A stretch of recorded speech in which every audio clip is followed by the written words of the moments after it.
I was doing that for about 3 months, and they let me go on weekends, on a Saturday in the studio. I would do these little demo, voice and piano or guitar and piano. And this Saturday there were 3 things in the book. One was like 10 o'clock, one was noon, and one was 2. And the 10 o'clock was a cantor. Is that me hitting the mic? 10 o'clock I was, excuse me, popping. At 10 o'clock there was a cantor who came in and did his cantoring, and I could, back then it was on vinyl, I cut him a little disc and he left. And then some guy came in and played guitar and then sang a song that he wrote, and I cut the little disc and gave it to me, and left. And then I was waiting for this guy, Mr. Mercer, to show up at 2 o'clock. And the elevator's doors opened, and all these guys walking out with instruments. And they said, "Where's the studio?" I said, "What do you mean?" "We're here for the record day." I said, "Oh, you must have the wrong place." "No, this is Apex Studio, 2 o'clock, Mercer Records." So I tried to call Tommy, and I couldn't reach him. I tried to call my boss, I couldn't reach him. And so I remember my notebook, and I went through it, and I found a setup that was similar to the band, and I set it up, and I was scared to death, and I was just trembling, and I was just, and I kept saying to Duke Ellington, who was sitting right next to me, and I kept saying to him, "Mr. Ellington, I'm just not qualified for this. I'm just not qualified for this." And he kept patting me on the leg and saying, "Don't worry, son, we're going to get through this."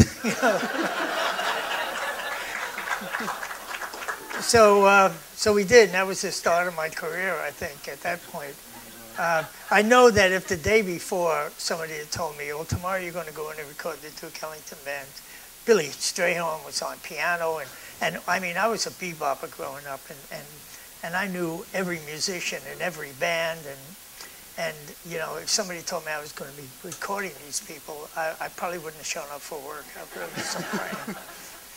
So that was the start of it, and then Tommy and I were doing all the Atlantic records back then, and when he couldn't do dates, I would do them, and the first big hit I did was a race record. They called R&B records race records back then. It was the Clovers, and it was a song called "Don't You Know I Love You So," and we did it. And Herb Abramson was the producer. He was also one of the owners of Atlantic. We did it in like an hour, 2 sides, that Skylark, and it came out. It was a big hit. And so after that, people started asking for me, and I just started building up some sort of a clientele, and I was doing a lot of work for Prestige, the jazz label, and a guy by the name of Bobby Shad had a label called Sitting In, and I was doing Lightning Hopkins and all these great acts, and all these great beboppers would come in and work, and it was like I died and went to heaven, I mean, I couldn't imagine that I was doing all these things. I was a teenager. And anyway, so that was pretty much the start of it. I could go on and tell you my whole life story. Hey, that's what we're here for, yeah. If you wanted to do that. Well, the guy that owned the studio was an alcoholic, and the place went bankrupt, even though we were busy all the time. So I went and got a job at a little studio called NOLA, and it was like a rehearsal studio, but they did some recording. And I have a funny little story. Milton Berle rehearsed there, so he came over to me one day and he said, "Hey kid, I'm waiting for my brother, he's not here yet. Tell him I'll meet him at Luch House." And he left. Now Luch House was, I didn't know it, but it's a very famous restaurant on 14th Street, New York City. So when his brother came, I forgot the name of the restaurant, but Luch House, I said, he said he'll meet you at a Chinese restaurant. so needless to say, he wasn't too happy about it. little girl get on my case for that. He kept teasing me about it. Anyway, so I was there for a year, and Tommy called me, Tommy Dowd, and he had gone to work for a place called Fulton Recording Studios, and he said, we're looking for a guy over here, and he said, you'd be perfect for it. And so I went over and interviewed for the job and got it, and went to work there.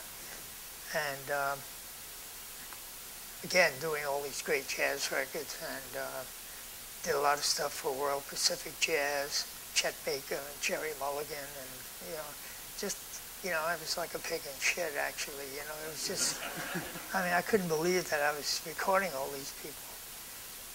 So one day, anyway, he said to me, Dick Bach, who owned World Pacific Jazz, said, why don't you move to California? Then I won't have to come here to use you. And I said, well, get me a job out there and I'll come out.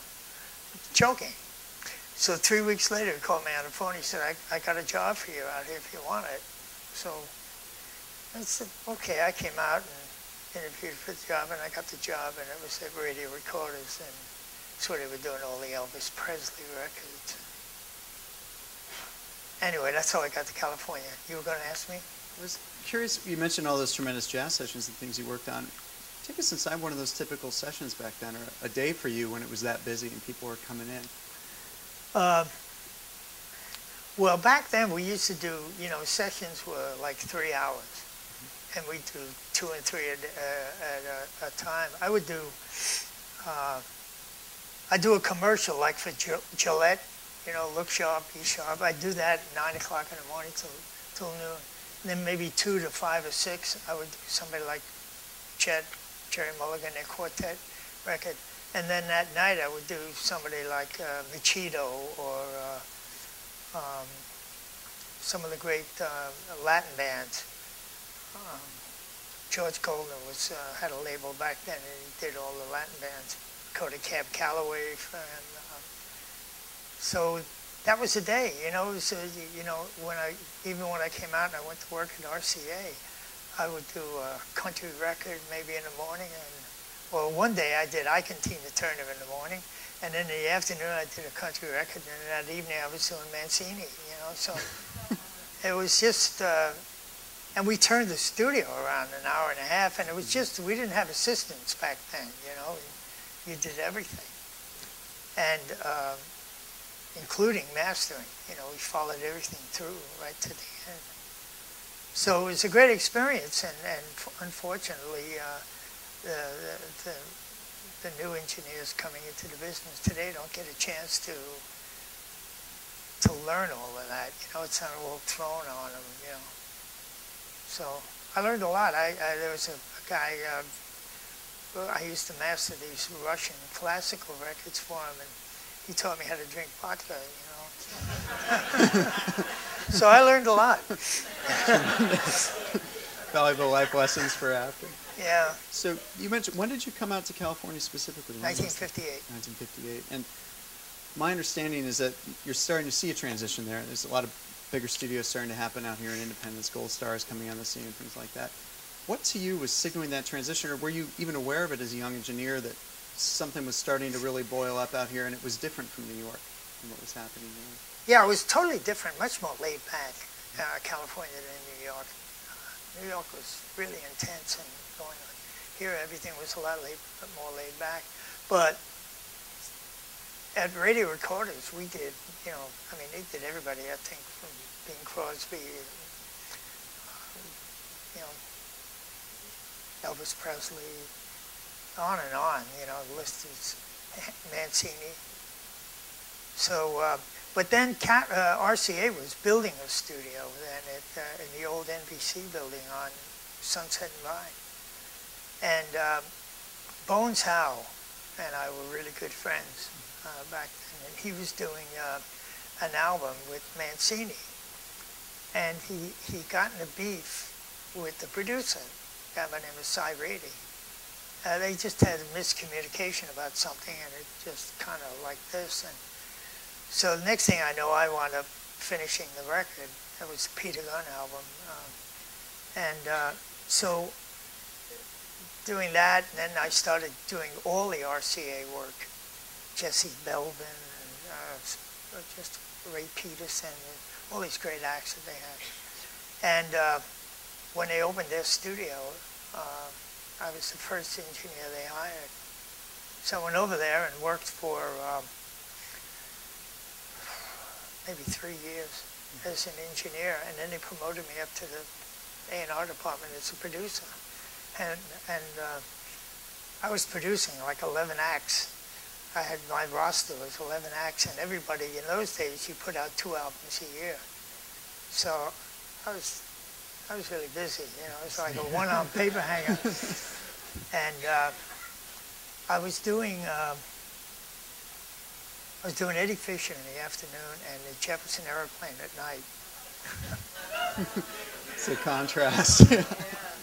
And I was doing Sam Cooke. I produced Sam Cooke at the Copa and a bunch of his records, and Glenn Yarborough and Gail Garnett and the Women Fight. You know, it was a lot of acts. And so I was doing Eddie from 2 to 5, and then 8 o'clock I would do the Airplane. So in between I'd go up to my office and meditate and kind of get my energy back up and go and do that till 4 or 5 in the morning. Then I'd go home, get a couple hours sleep, and I'd come in and have to do all the paperwork, you know, budgets and everything else. So I did this for a few weeks, and finally I called my boss on the phone. It was Ernie Alschuler, and his fame was he was the engineer who did Tony Bennett's I Left My Heart in San Francisco. So I called him on the phone. I said, Ernie, you got to get somebody to do Eddie Fisher. I said, I just can't do this anymore.